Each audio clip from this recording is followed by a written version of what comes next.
My name is Andrea Cipriano. I'm relentlessly real and always human.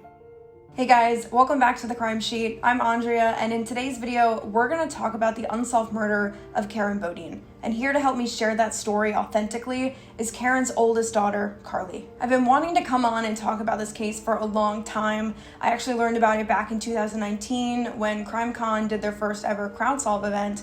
And one of the things that really struck me about the case was that Karen was murdered back in 2007. So this is one of the more recent cold cases that a lot of people can talk about. And on top of that, I feel like this case has a really high solvability rate. They're really only 1 or 2 tips away from actually getting the perpetrator or perpetrators that did this to Karen. And last month was actually the anniversary of Karen's birthday. She would have turned 52. And so anytime in a cold case where there's a birthday or anniversary that's coming up, I really want to be able to share those stories more proactively so that we can get them back in the news cycle and just help get more eyes on the case. So again, here to share Karen's story with me today is Karlee, Karen's oldest daughter.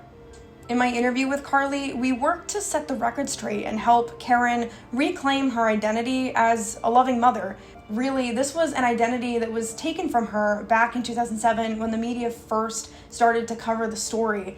Anytime where you have headlines that say that somebody was transient and that they were addicted to drugs, a lot of times the public just pushes the case away and moves on to something different. It's a really sad reality with how a lot of true crime cases are handled in the media today. And so I really wanted to help Karlee rewrite that wrong today and also share more about her mom's case in general, talk about some of the new things that are going on with it, if there are new ways that we can help as a community, and also just to get the story out there. And I want to be really upfront that this video is going to be a little bit more raw, a little bit more unfiltered. I mean, even though it's only been 14 years since Karen was murdered, first of all, it's 14 years too long. And on top of that, it's 14 years that for Karlee and for her family, they feel like this was just yesterday. The pain is still really real and it's still very fresh. And so I want to keep that in mind for this video, that this isn't polished, this is real cases with real family members and how they really feel. So before we get into any details about the case itself, I want to show you this first clip as a way to kind of introduce you to Karlee. I was already filming before we started to sit down and chat about Karen and her case, but this clip gives you a little bit of an insight of who Karlee is, and it really shows you the dedication that she has to being an advocate for her mom's case. So check it out. Let me figure out how to set you down here. Yeah, no worries. Are those photos of your mom in the back? Yeah, this is like my little home office. I don't know what you can see. Let's see. Here's my home office, kind of. I'll give you a little tour real quick. I don't know what you can see in here. Yeah, this is like my little inspiration board thing. Oh my goodness. There's a bunch of CrimeCon stuff up here too and everything. Yeah, oh, and actually I was just hanging out with Sam yesterday. Oh yeah? And, we ordered stickers together and they came in, so. Wow. Oh my God, that's awesome. I'll send you a picture. Yeah, that would be really cool. Yeah, I'll send you a picture so like better quality, obviously.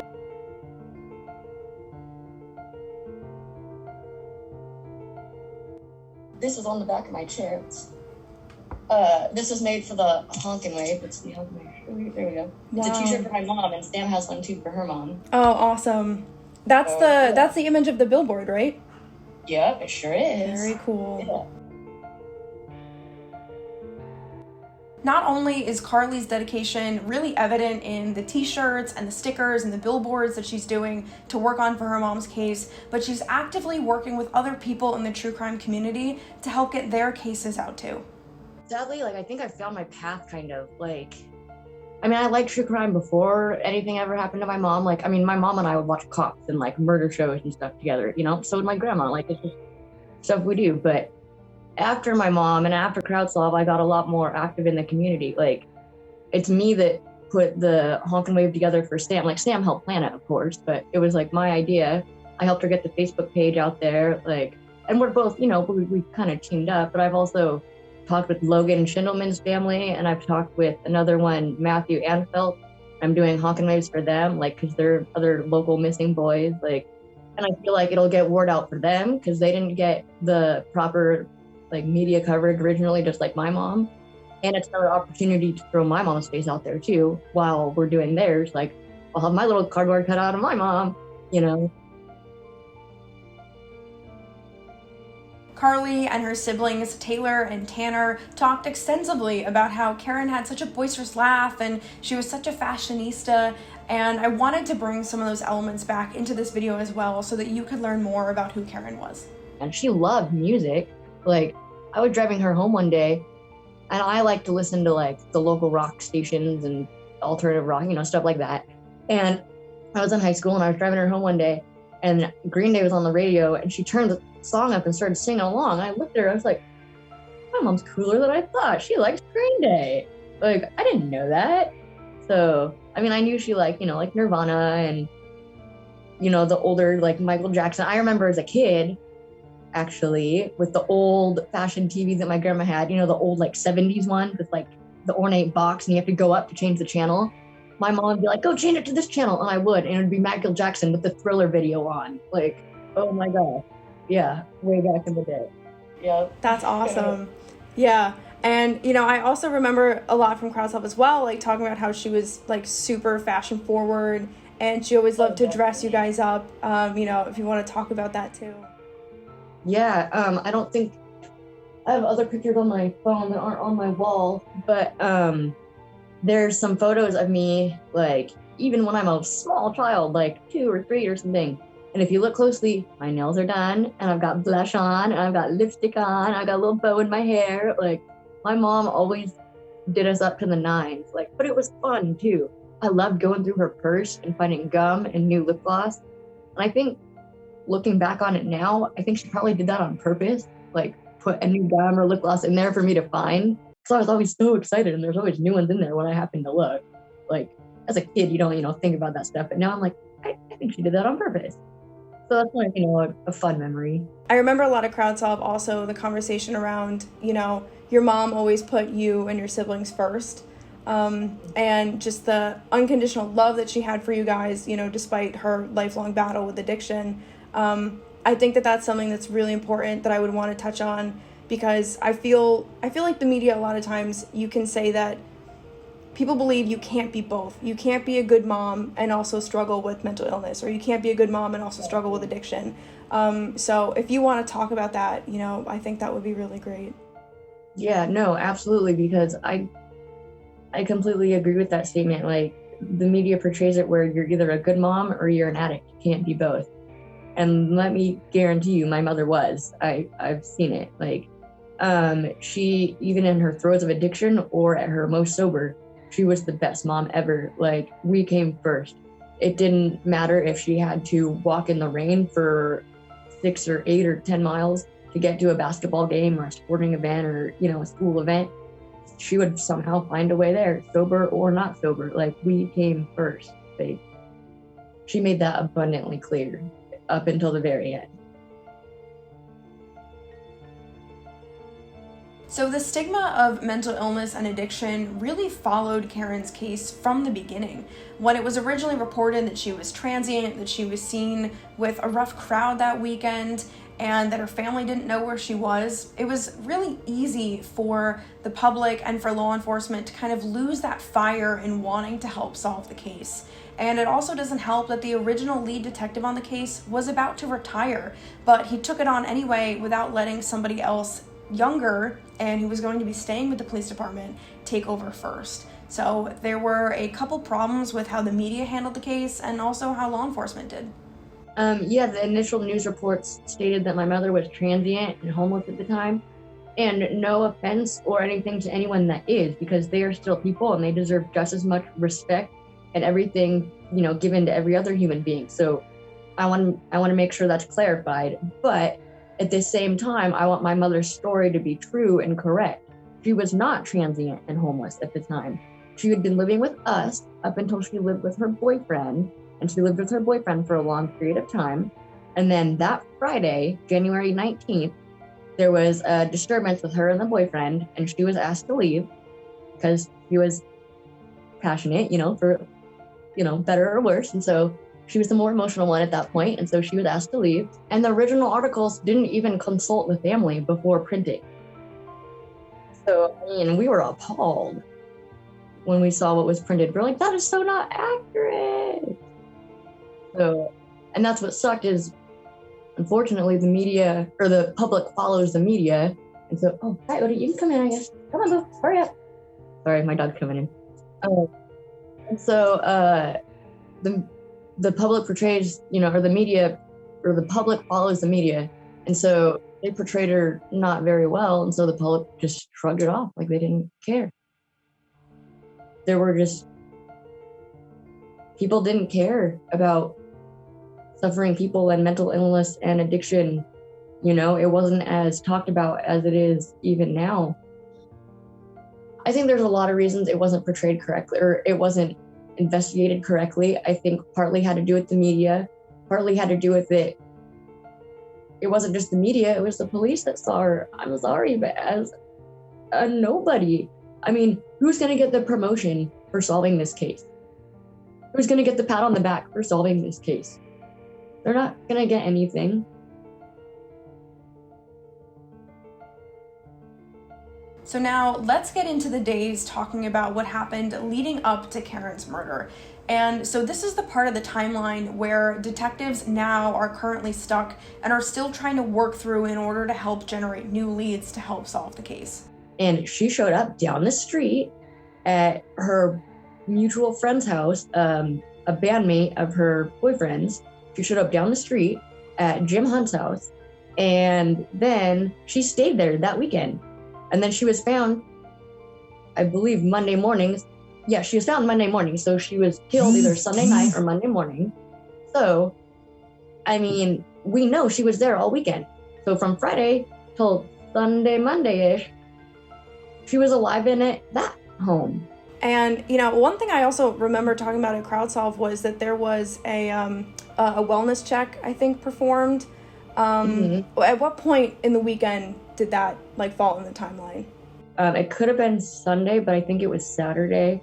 It was in the afternoon. A police officer had checked on her. He had seen that she had been, she was stressed out and she was going through something, but he deemed her fit and okay to continue on with whatever she was doing at that point, which I believe was walking down the street.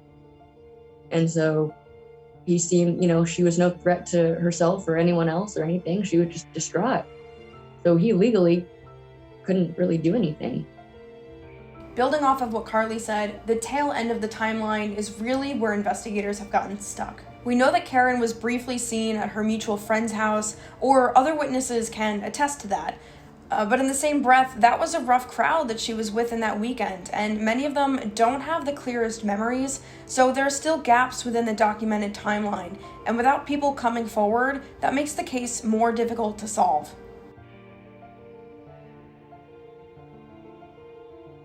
Early Monday morning on January 22nd, 2007, Karen's body was found in an entrance to a gravel pit on Little Rock Road in Washington State. And this is 30 miles from where we know she was earlier that weekend. Somebody who drove by the gravel pit called the police believing that Karen's body was actually a doll or a mannequin. Unfortunately, they discovered that it wasn't. Karen was found nude, placed in the supine position, essentially meaning that she was flat on her back with her arms tucked neatly against her body. There were markings on her skin, but there were no signs of sexual assault. And one of the more interesting elements of the case was that her head was found resting on an abandoned car seat. So think about it in this way. If Karen is lying down with her back in the gravel on the road, essentially, on this entrance to the gravel pit, her head was resting on this car seat as if it were a pillow.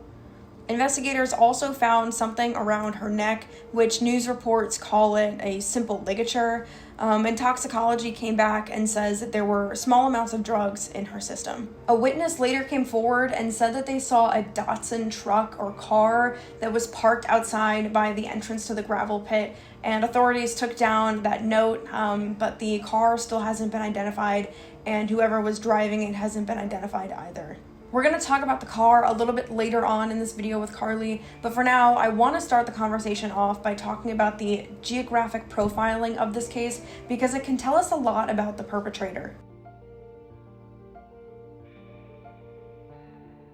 Since I'm not a local, I wanted Karlee to kind of describe and take us through what this area looks like in her own words as someone who's been there before.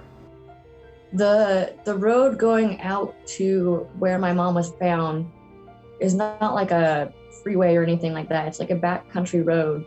And some would describe it as like really pretty and windy and twisty on the way out there. Others would describe it as like creepy, and a serial killer or like Jason Voorhees or something will come out and like get you at any second. There are some local houses, but it's out in the country, so like you can't really see your neighbor and you can't really see the house next to you and stuff.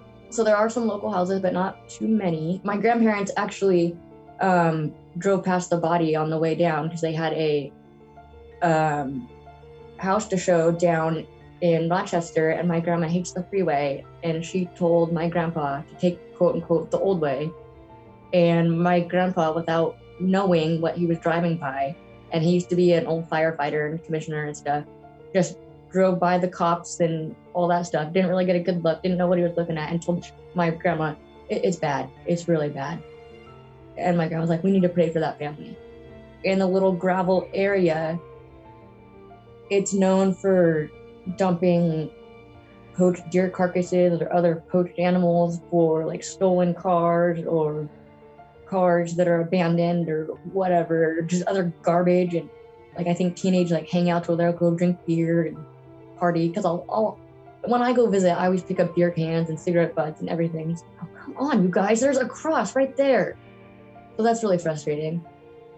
And so it's kind of a dumping ground, and it's been a little cleaned up since then, but to this day it still is kind of known as that, unfortunately. They could have hid the body a lot better, or along a different area of that road even, and they could have concealed it a lot longer. So my personal theory is they wanted my mom to be found quickly, I believe, because they could have done many different things on the way down there, because she was last seen in Lacey and then she was found in Rochester, and that's about a 20-25 minute drive. So I'm curious too, like with this area that you're describing, would you say that this is a place that only locals would know about? Absolutely, because especially there's a few other gravel things along that area, but they're smaller and no one else throws garbage or anything on the other ones. It's only that one. So yeah, someone had to have driven by it or known about it or something. Yes, absolutely. That's what I believe, 100%, 1000%. Yeah. It's so interesting you say that there were other ones that are kept clean, because it makes me think that, and similar to what you were saying, that I agree with you in your theory. I truly believe that somebody left Karen in a place that they knew she was going to be found. And honestly, now that you're explaining that there were other places that are kept clean that are like similar conditions, to me that says that they knew that she was going to be found quickly, because other people were going to be going either by someone driving by or someone dumping a car or dumping trash there. She would have, either way, very quickly. I mean, it's just obvious deduction. I mean, I agree. Yeah. And I think also, you know, what I remember a lot from CrowdSolve is that, and you just touched on this too, that there were in that spot itself, like even if we can pretend that maybe the person isn't local and they didn't know that there were the other like gravel pits, in the actual location where she was found, there were many opportunities for them to actually conceal her body. Oh yeah. They could have even put her body behind the car seat, so it would have been harder for people driving by to see. But instead they laid her head on it and the body in front of the road. I mean, they could have put her back into the brush, or they could put her on the other side of the road where the gravel pit wasn't there and it was just woods. They could have done a lot. I mean, those are just ideas off the top of my head. There's a bazillion more they could have done, but they did that. Do you think, I mean, and this kind of goes back to what I know Detective Vicky Hamilton has said publicly, so I'm just going to like reiterate what he said. The potential for multiple perpetrators. Do you think that this adds to that narrative, or? Before I ever heard Mickey say that, I had already played the idea in my head, and I think it's a very real possibility. I have not ruled it out, and I think it's a substantial idea.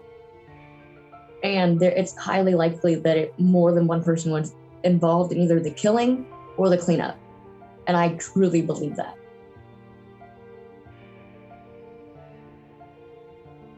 So looking at the criminal behavior and breaking it down from the method in which Karen was murdered and to the behavior of the perpetrator who left Karen's body, by breaking that down into organized and disorganized characteristics, it can tell us a little bit more about the person who committed this crime. And so when I do look at them separately, I do come to the conclusion that I think there are two perpetrators in this case, particularly for two reasons. The first being that Karen's cause of death was strangulation. So when you're looking at strangulation as cause of death in this case, this to me indicates that somebody's operating in a very disorganized kind of methodology. And so what I mean by that is disorganized killers don't plan ahead. And also they act very brazenly. There's a lot of blitz attacks involved. For lack of a better explanation, you're right in front of the other person. And so for that reason, I do think that this is somebody who would have known Karen. But to that effect, when you look at the actual crime scene of where we found Karen, it's very impersonal. So even though strangulation is something that is more common among disorganized killers, what isn't common is crime scene cleanup and moving a body to a secondary location. Again, we're talking about somebody who isn't planning an offense. So the cleanup isn't really something that's thought out. Typically, organized offenders don't even clean up a crime scene or move a body to a secondary location. Yet in this case, we see both of those things. That shows to me that either this is one person who is operating along both the spectrums of organized and disorganized, or it's two people. Now, let's talk about a car that a witness said they saw at the gravel pit early Monday morning. There's two car descriptions, and we're trying to figure this out. They're similar. So I'm wondering if people are confused, because let me make this clear. Let me give you both the descriptions, because at this point I think they should both be out there, because either maybe some witness saw a different car at the site or truck or whatever, and then a different witness saw a different vehicle. I don't know. There could be 1,000 explanations for the two different cars, but let me just get both descriptions out there because they are eerily similar too. So it's a 80s style brown Datsun truck with a lighter shell camper. So to me, that's like an ugly rust color brown with like a tan or white camper. You know, like I've seen a million of those trucks, and I know you have too. You know, and also the other description is a 1980s Datsun brown car. Well, here's the other thing, is the car could also be yellow or orange, but so dirty it looks brown. So there's that too. So let me throw that in there.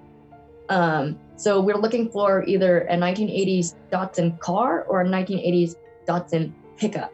We don't know. We're trying to figure it out. We don't know if it was a complete stranger. We don't know if someone she knew, from her past, like a friend, or maybe someone from that weekend. We have no idea what the correlation is. We're trying to figure out if there even is one, but we need to know if this car has anything to do with my mom, or truck has anything to do with my mom or not. We need to figure it out. Is there somebody in Karen's circle that would have had a similar style car? Yes. At that time, the information I have leads me to believe it is true that someone in Karen's circle did have a car similar to or matching that description at that time. Karlee and I also talked about evidence in this case that could be really promising in helping to get it solved.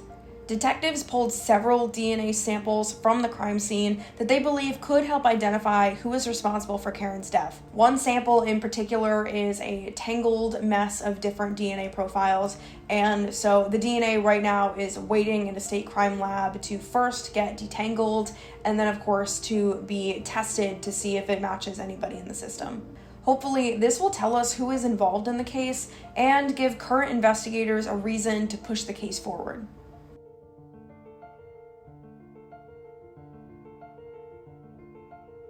In 2019, Karen's case was part of the first ever CrimeCon CrowdSolve event. And so I spoke to Karlee about what that experience was like, and here's what she had to say. I honestly didn't know how to feel. It made me really uncomfortable, honestly, at first. Like, I didn't know if people were genuine or if this was going to turn out okay or what. I was nervous, and it was the first of its kind. You know, I didn't have anything to base it off of. So, but on my way up there, I kind of calmed down, and then once I got there and started meeting people, I realized, I was like, I'm glad we're doing this, and I really am grateful, because it's because of CrowdSolve that I've gotten a lot closer to the true crime community, and I think it's because CrowdSolve gave me that push, like, oh, I can talk in front of 300 people, like, this is doable. I'm like, I can't go home and get a billboard, I can't go home and do this, like, and it just made things more doable. It really did, like, more accessible and more like we weren't forgotten. Then Karlee and I spoke about the current detective working on the case. Actually, he's not even assigned to the case, and he's not a cold case detective, but his name is Detective Mickey Hamilton, and he was so moved by the case that he has really been the champion for it ever since. We are thrilled and blessed to have Mickey Hamilton in our lives, for sure. Like, he's shown up to every personal event that I've done. Like, he showed up to CrimeCon, which was cool. He's the one that got us involved with CrimeCon, which was cool. But he showed up to the vigil that I've done. He's shown up to the honking wave that Sam Moyer and I have done. He drives past my mom's site. Like, he said he's seen the billboard, you know, like, he always calls me back, no matter how big or small, whatever I have to tell him is. He always follows through with every lead or whatever I have to give him, you know. And that's just really heartwarming and nice to know, because that was not the case before, I guarantee you. Lastly, I asked Karlee if she thought that the leads that we came up with that weekend were of any help, and this is what she had to say. Yes, absolutely. I believe you made a lasting impact. I still talk to people from CrimeCon to this day. I mean, obviously we're talking right now, but I mean, other people too. I mean, I've made some, I think, lifelong friendships out of this. And I did not expect, that's the last thing I expected. I will tell you that right now.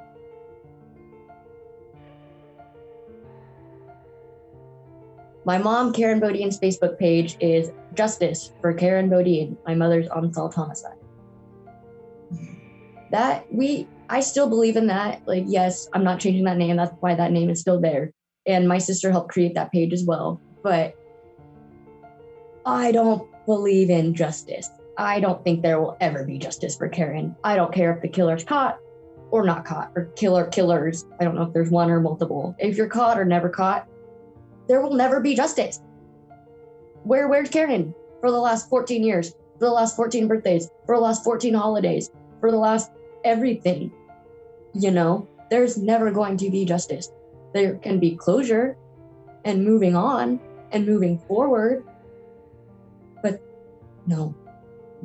So yeah, it's a tricky question, but what does justice or closure look like for me is hopefully seeing the case solved and helping others to expedite their pain in this process. Looking for answers has become Karlee's main mission in life right now, and she's working really hard to make sure that everybody knows about her mom. And now when I'm passing out flyers, because I pass out flyers everywhere I go, doesn't matter if I'm at the grocery store or the gas station or going out to eat or getting my hair done or whatever, I have flyers with me and you're getting one. And if you tell me no, then it's going on your car. You're getting one. So, a few times now I've handed out flyers and people have either recognized me, like, oh my gosh, you're her daughter. I'm like, oh, wow. Or they've been like, I've driven by this billboard. Oh my gosh, how do you know about this story? And I'm like, well, I'm her kid. And they're like, oh, you know. Coupled with the other times when I pass out flyers, I get the response of, I've lived here all my life and I've never heard of this case. Or, I heard about this case years ago and I thought it was solved. I wanted to ask Karlee what we could do as a true crime community, right? Because that's the whole point of the work that we're doing, trying to take our interest in true crime and actually do work that's meaningful to help move these cases forward. And so here's what Karlee had to say.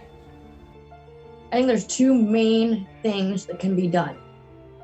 And the first one is, it doesn't matter if you have money or anything, it's talk about it, share the story, use your voice when you're actually with another human, talk about it, communicate it with other people, also text about it to somebody, talk about it on the internet, talk about it to your clerk at the grocery store or your teller at the bank or, other random situations, but definitely share it online too. She has her own Facebook page, which is Justice for Karen Bodine, my mother's unsolved homicide.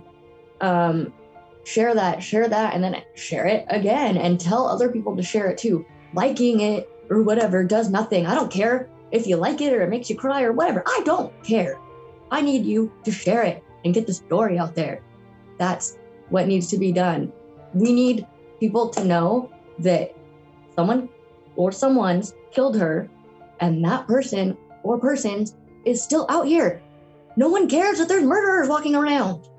No one cares that there's a murderer behind you at the grocery store. No one seems to realize that. And mine's not the only unsolved case around here. There's multiple murderers walking around and no one cares. So talk about it, share it. No one thinks it will happen to you until it does. I never imagined I would be sitting here with you today telling you about my mother's murder. I never would have imagined this would be my life, that this would be my reality. Ever. So, talk about it, share it, help me find who killed my mother and help somebody else not get killed. And then secondly, donations always help, I'm not gonna lie. That helps spread the word, that helps me get billboards out there, that helps me get t-shirts, that helps me get reward money up, it helps. So talk about it and donate if you can. I wanted to give Karlee the option and the space to say something to the people who could have been involved that weekend or potentially know more than they're letting on in this case. I'm not gonna bite you, I'm not out to get you. We just wanna know what happened to my mom. She deserves answers, I deserve answers. Her mother deserves answers. I mean, the family, the community deserve answers. We need to know what happened. Please, I'm begging you, before anyone else in our family dies or has an accident or something, please let us have some closure. Our family has been through so much, not just my mother's murder, so many other personal tragedies. This is just the icing on the cake. Let us have some peace for once and just give us peace of mind and just give us answers. Break me from my prison, let me free. I've been miserable for 14 years. I can't sleep. It's hard to get up in the morning. I can't go 24 hours without thinking about her. And it is at first good thoughts, and it always ends up bad. Always. Like, what is she thinking if she's dying? She's thinking about her mom. She's thinking about her kids. Is she scared? Is she scared she's alone? And that's what I have to live with. So please realize that. And just come forward. Thank you for sharing. Oh, I wish I could hug you. Oh, thank you. Yeah, thank you for sharing. Oh my God, we're crying. No, I mean, like, I feel really strongly about this case. And, similar to what Detective Hamiltm was saying at CrowdSolve, like, I really feel like you guys are only one or two tips away, from this being over for you guys. And I'm hoping that with 2021 and, the new year here, that a lot of this stuff can come out and that people can feel comfortable coming forward. So thank you for sharing that little bit, because I feel like that could be, I want it to move somebody as much as it moved us here to be able to say, like, if they're living with a burden of what happened, even if they're not even directly responsible, but if they know more information than they're letting on, if they were present, if they were a witness, if, like, no tip is too small, And if something... That's another thing I want to drive home too, is no tip is too small. No tip is too irrelevant. The really sad thing is people think the tip is too small or that someone's already told the police, when in reality, a lot of the times people think, oh, that's such a small tip that the police already know, when the police don't know because it's such a small tip, no one's told them. Until you decide to say something. The last question I have, and I always want to end these on a lighter note, because I want to bring it back to Karen as well. I just want to ask, like, what was your favorite memory, when you think back on her and you guys together? That's a hard one. I don't think I have a particular favorite, or I think it changes with my mood or the day. But I remember the one that's coming to my mind right now is before my brother was born. There was a period when my sister and I, and she might be too little to remember this, but we were living with my mom at a little house. I called it the Peter Pan house because I was obsessed with Peter Pan, and the house was green, so of course it was the Peter Pan house. And we were living in the Peter Pan house at the time, and she had two dogs. They were poodles, Jocko and Pierre, a white one and a black one. And now that I'm grown up, I think those names are so cute, like Jocko and Pierre, and they're little French poodles. Like, how brilliant is that? Anyways, back to the story. My mom, and this is back in like the 90s, and there wasn't like such cool stuff. She'd gotten a like double leash, so like you could hold it, but it had two like ends because we had two dogs, And my sister and I thought that was the coolest thing ever, and we took turns walking the dogs and going on a walk on a sunny day. That's carved into my memory forever. There's that, or there's another time when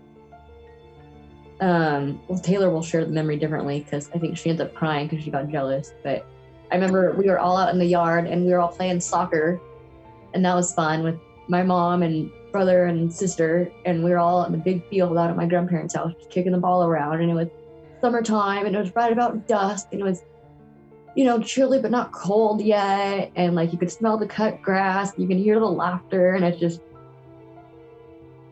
I'll remember that memory when I have dementia.